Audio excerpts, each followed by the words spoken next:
Pormal nang inilunsad ng lokal na pamahalaan ng lungsod ng Bayawan sa pamamagitan ng City Agriculture Office ang pinakaunang programang halad sa mag-uuma o alay sa magsasaka upang bigyang pugay at suporta ang mga magsasaka sa lungsod. Bangod sa Mighty C, way na ko gina-allergy, way na ko gina-masakit. Salamat Mighty C!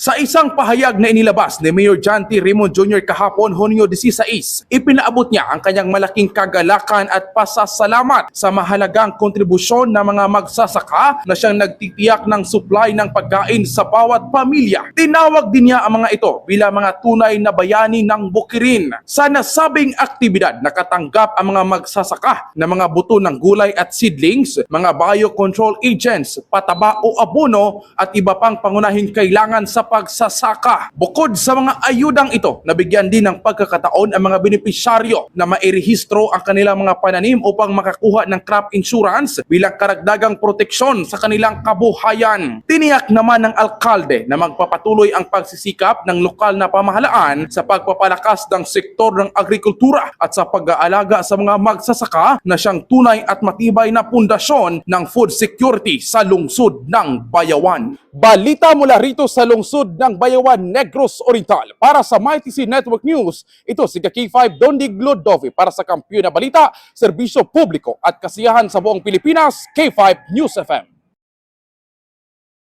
Bangod sa Mighty C, way na ko gina-allergy, way na ko gina-masakit. Salamat Mighty C!